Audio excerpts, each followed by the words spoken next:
कठोपनिषद में तृतीय वल्ली का प्रकरण चल रहा है, जिसमें यमाचार्य नचिकेता को अध्यात्म की महत्वपूर्ण बातों को बता रहे हैं। 9वें श्लोक में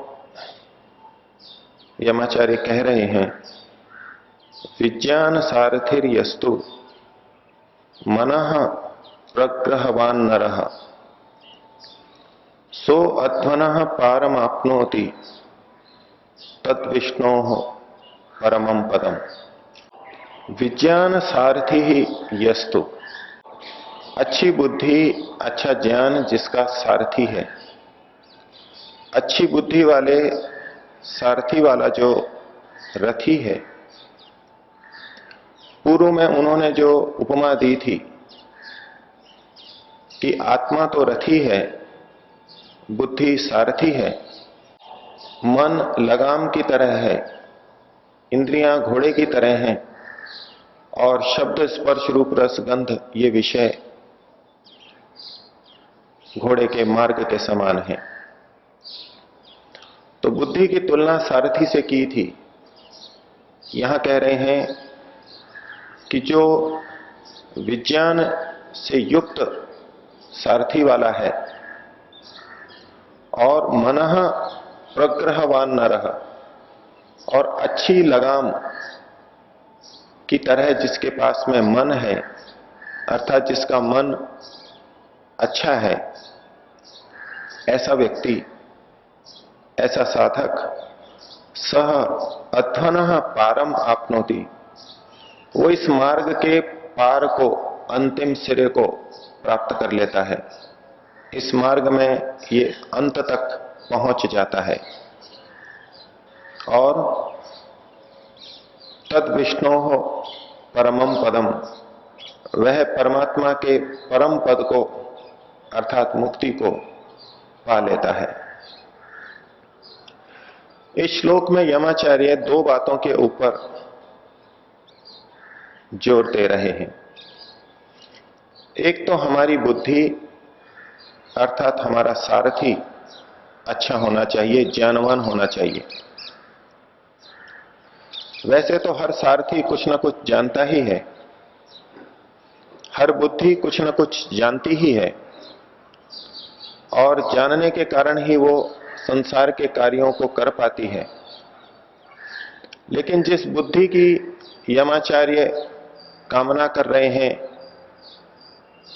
उपदेश दे रहे हैं, वह विज्ञान युक्त होनी चाहिए, विशेष ज्ञान से युक्त बुद्धि होनी चाहिए। और दूसरा मनः प्रग्रहवान नरः, और अच्छी लगाम की तरह से अच्छे नियंत्रण के रूप में, अच्छे नियंत्रित रूप में जिसका मन है, ऐसा व्यक्ति। समाज के अंदर साधकों को, आध्यात्मिक व्यक्तियों को तरह तरह की साधना करते हुए हम देखते हैं। उद्देश्य तो सबका यही है कि हम ठीक रास्ते पर चलें और परम पद मुक्ति को प्राप्त करें, विष्णु के, परमात्मा के परम पद को प्राप्त कर सकें। और इसके लिए एक वर्ग है जो ज्ञान प्राप्ति में लग जाता है, मन में यह निश्चय करके कि जब तक बुद्धि में ज्ञान नहीं होगा तब तक ठीक मार्ग पर कैसे चल सकेंगे, और वो ज्ञान प्राप्ति में लग जाता है, अपने सारथी को ज्ञान युक्त करने में लग जाता है। समाज का एक साधक वर्ग देखता है कि ये जो जानने वाले हैं, पुस्तकों को पढ़ने वाले हैं, बड़े बड़े विद्वान हैं, ये भी संसार में इसी तरह से भटक रहे हैं। तो ज्ञान की महत्ता वह नहीं है जितनी कि मनोनियंत्रण की महत्ता है। इसलिए वो ज्ञान को छोड़ करके मन को एकाग्र करने के लिए एकांत में बैठते हैं, ध्यान करते हैं, धारणा लगाते हैं, प्रत्याहार का अभ्यास करते हैं और ज्ञान की उपेक्षा कर देते हैं। यमाचार्य कह रहे हैं कि दोनों की हमारे को आवश्यकता है। हमको ज्ञान की भी आवश्यकता है और मनोनियंत्रण की भी आवश्यकता है। अगर पंडित व्यक्ति, ज्ञानी व्यक्ति संसार में भटक रहा है, विषय भोगों की तरफ जा रहा है, तो इसमें ज्ञान का दोष नहीं है, इसमें उसके मनोनियंत्रण का दोष है। और जो मनोनियंत्रण का अभ्यास करते हैं, एकाग्र होकर के बैठे रहते हैं, लेकिन साथ ही विपरीत भ्रांत मान्यताओं को भी बना के रखते हैं, वहां भी उनकी एकाग्रता का, साधना का दोष नहीं है, दोष है उनको ज्ञान को छोड़ देने का। जो ज्ञानी और समझदार व्यक्ति हैं, वो ऐसे साधकों को देख करके बोलेंगे कि मन में तो ऐसी विपरीत विपरीत धारणाएं, मान्यताएं बना रखी हैं, क्या साधना करते होंगे, गलत रास्ता पकड़ रखा है। इसको हम रथ वाले उदाहरण से ही अगर समझें कि एक सारथी है जिसको रास्ते का पूरा पता है। यदि अहमदाबाद जाना है तो अहमदाबाद का पूरा मार्ग उसको पता है, कहां विपरीत स्थितियां हैं, कहां अनुकूल स्थितियां हैं, कहां धीमे चलना है, कहां तेज चलना है, सब कुछ उसको पता है। लेकिन रथ की लगाम को वो अपने हाथ में नहीं रखता, तो घोड़े जिधर जाना चाहेंगे उधर जाएंगे।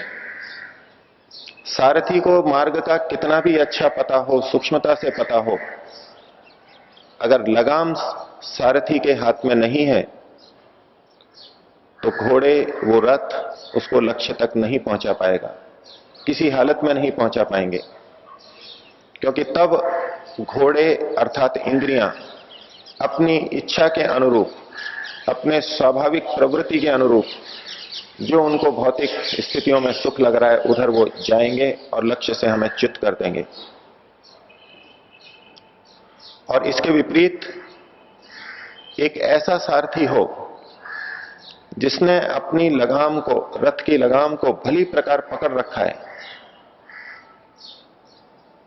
लगाम को ठीक तरह संचालित कर रहा है, लेकिन उसे यह नहीं पता है कि रास्ता कौन सा है। लगाम तो नियंत्रित है लेकिन रास्ते का पता नहीं है।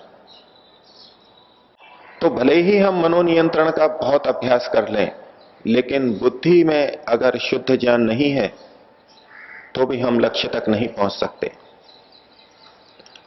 इसलिए यमाचार्य ने कहा कि बुद्धि भी अच्छी हो और मन भी अच्छा हो, पूरी तरह नियंत्रित हो। अब बात आती है कि हमारे को पहले बुद्धि को शुद्ध करना है अथवा पहले मनोनियंत्रण करना है। रथ के उदाहरण से देखें, हम यात्रा पर निकल पड़े हैं और कहीं 2 या 3 मार्ग हमको दिखाई देते हैं, हम चौराहे पर पहुंच गए। प्रश्न उठता है कि किधर जाएं? लक्ष्य पता है कि अहमदाबाद जाना है, लेकिन सारथी को, चालक को पता नहीं है रास्ता कौन सा अहमदाबाद की तरफ जाता है। तो वहां सबसे पहला कर्तव्य हो जाता है कि हम किसी से पूछें अहमदाबाद की तरफ कौन सा रास्ता जाता है। दूसरा व्यक्ति कह सकता है कि अनेक व्यक्ति हैं जिनको अहमदाबाद का रास्ता पता है लेकिन वो जा नहीं पाते क्योंकि लगाम हाथ में नहीं है, इसलिए मैं तो लगाम को पकड़े रखूंगा। अब वो चौराहे पर खड़ा है, लगाम को पकड़ रखा है, पूछ नहीं रहा है। हम अपने अनुभव को देखें, कभी हम यात्रा पर निकलें और चौराहे पर पहुंचें तो किसी एक मार्ग पर एक भी कदम बढ़ाने से पहले हम एक जगह पूछेंगे, दो जगह पूछेंगे कि कौन सा रास्ता गंतव्य तक जाता है, और यदि एक ने कोई एक रास्ता बताया और दूसरे ने दूसरा रास्ता बता दिया, तो फिर हम रुक करके और प्रयास करेंगे कि वास्तव में कौन सा रास्ता ठीक है। तीसरी जगह पूछेंगे, चौथी जगह पूछेंगे, किसी प्रामाणिक व्यक्ति से पूछने का प्रयास करेंगे, किसी स्थानीय व्यक्ति से पूछने का प्रयास करेंगे, किसी परिचित व्यक्ति से पूछने का प्रयास करेंगे। लेकिन अध्यात्म के क्षेत्र में ऐसा कम हो पाता है। हम रथ पे बैठे हैं, लगाम को पकड़ रखा है, और जो हमको मन में आ रहा है, जैसा किसी एक ने बता दिया, हम चल पड़े।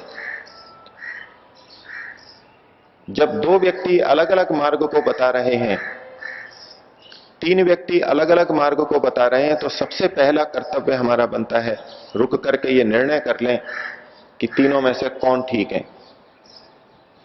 और इसके लिए हमको समय लगाना आवश्यक है, और ये समय लगाना व्यर्थ नहीं हो सकता, व्यर्थ नहीं होता। अगर कोई अपने सारथी को ठीक रास्ते का निर्णय न करवाना चाहे और बस चलते रहना चाहे, तो उसके लिए विकल्प होगा कि तीन रास्ते हैं तो तीनों पे चल चल करके देख ले। पहले एक रास्ते पे चलता जाए कि अहमदाबाद आता है या नहीं आता है, पूछे किसी से नहीं, चलता जाए, और फिर कहीं दूर दूर तक अहमदाबाद का पता ना लगे तो लौट के आ जाए। फिर दूसरे रास्ते पे चले, फिर तीसरे रास्ते पे चले। हो सकता है किसी एक ठीक रास्ते पर भी वो चले और अहमदाबाद से पहले मेहसाना तक जाए, लेकिन देखे कि अब तक तो अहमदाबाद आया ही नहीं, संभवतः मैं गलत मार्ग पर हूं, तो उसी ठीक रास्ते से लौट करके वापस आएगा वो और दूसरे रास्ते पर चलेगा, और इसी प्रकार से अपना समय और श्रम व्यर्थ करता रहेगा। तो बुद्धिमत्ता इस बात में है कि पहले हम बुद्धि को, अपने ज्ञान को शुद्ध करें। इसलिए यमाचार्य ने पहले कहा विज्ञान सारथिर्यस्तु, विज्ञान जिसका सारथी है।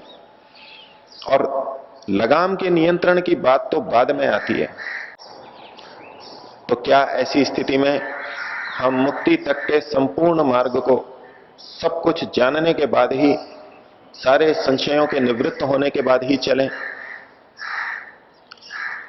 और ऐसा करने लगे तो ज्ञात होता है कि वर्षों लग जाएंगे शुद्ध ज्ञान, ठीक रास्ता को पाने में। सारे संशयों की निवृत्ति होने तक तो बहुत दिन लग जाएंगे, बहुत वर्ष लग जाएंगे। तो क्या तब तक हम बैठे रहें? हमको रास्ता एक सीमा तक मोटा मोटा पता लग गया, ये दिशा है। अब जो और सहायक थोड़े थोड़े साधन हैं, छोटी छोटी सूचनाएं हैं,